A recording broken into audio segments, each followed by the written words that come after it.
Is it actually a good thing to remember this holiday?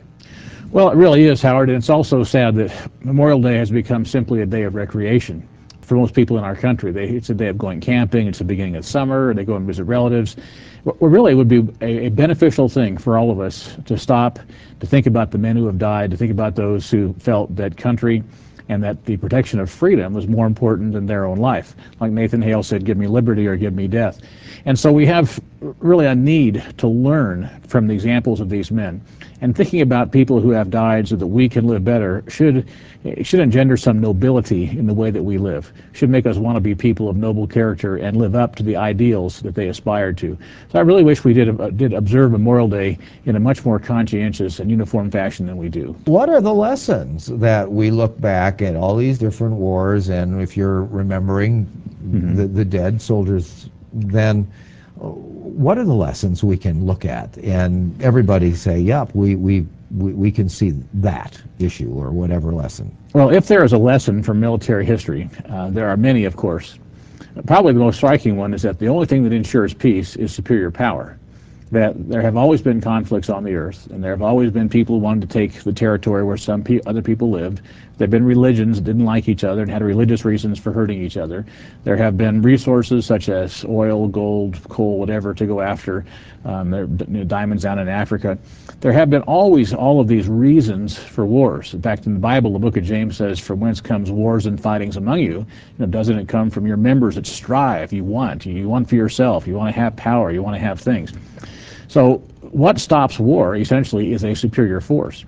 I remember the Pax Romana declared by Augustus Caesar. He had conquered the entire world, Caesar had, and he declared that no one is going to contest Rome, and we're going to enforce our will upon the world. And there was virtually 100 years of peace because of that. So we have had peace as long as we have had dominant nations in charge. But oftentimes, peace is not the result of a peace treaty. All the peace treaty does is then result in people getting their feelings hurt and their sides marshaled, and before long war breaks out again. Well, why does it seem like one war always sets up, or does it always necessarily set up another war?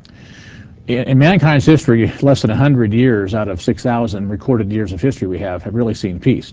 Now let's look at the Treaty of Versailles, which took place after World War I was over in 1918. The treaty was a year later, 1919, in Versailles, France. I've been in a little boxcar. Actually, it wasn't a boxcar. It was a railroad car, passenger train, that they signed the treaty in.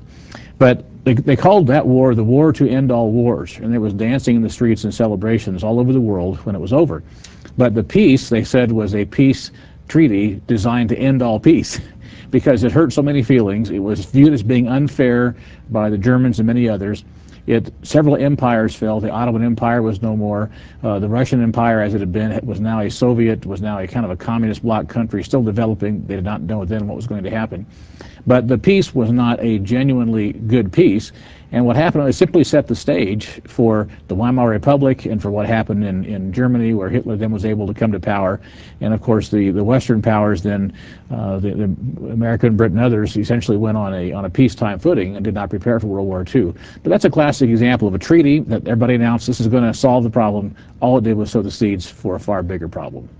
And so when we get out of Iraq, is it, let's say, a sure thing if America were to establish a stable democracy there and America were to succeed now, are there seeds in virtually every conflict of the next conflict?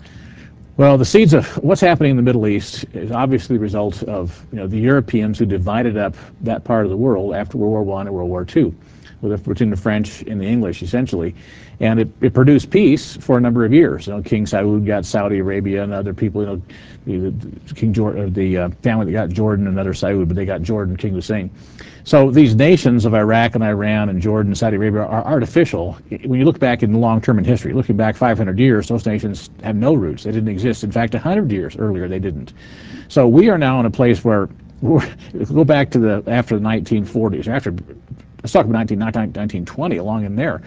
The nations of Europe set up that part of the Middle East, essentially for their own benefit, but also to engender peace. They knew they were warlike peoples over there. We have various groups fighting. And then the Jewish state was interjected into the whole thing in 1948 as a solution, a long-term solution for a need for Jewish homeland, and that seems to have just set up a seed for endless conflict. Well, it certainly has been. So what we are faced with now as a challenge in Iraq is how do we establish a democracy and a government over there with three very distinct factions, the two different branches of Muslimism. You have the Sunnis, the Shiites, and in the north, of course, you have the Kurds. And so here we have these three disparate groups who consider themselves virtually separate nations. We are going to try to forge them into a democratic nation where they have their shared ideals are more important to them than the ones that are the differences. So it's a big challenge, and I really pray for President Bush and all those involved. Well, last question then. Will America be always involved with wars? I think a lot of Americans are idealistic. Someday there won't have to be any more wars. People keep kind of dreaming about that. Is America always going to have wars?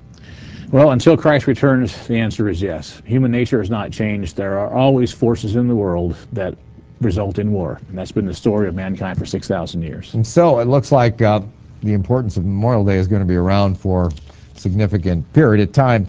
The Good News magazine is a publication that gives you spiritual understanding. It's really the finest magazine of spiritual understanding that you can get in the world. It's non-sectarian, does not have a political bias, but it does address these major questions from a spiritual point of view in a very encouraging way, because even though we live in a world of war now, it is not going to be that way forever. That is a promise. There is a promise that tomorrow will ultimately be bright and that we can still live lives of hope even though around us there's a lot of tragedy, as we see with the dying soldiers. But do ask for the Good News. It is a magazine that you can simply call to get. Call the 800 number or go to tomorrowonline.org. And then also ask for a very interesting book, because we're going to be talking about this in the next topic. What happens after death? What happens to dead soldiers as well as all the rest of us that lose our life, because eventually we will all die. But what happens after death? It's a serious question, and there's a great deal of debate about it right now. It is an important topic. We'll be right back, though, to address the question about why do people die for these great principles? Because when a soldier goes into a battle, he does so for a lofty reason in most cases. But why do great heroes give their lives for principles, and is it really worth it? We'll answer those questions when we come back.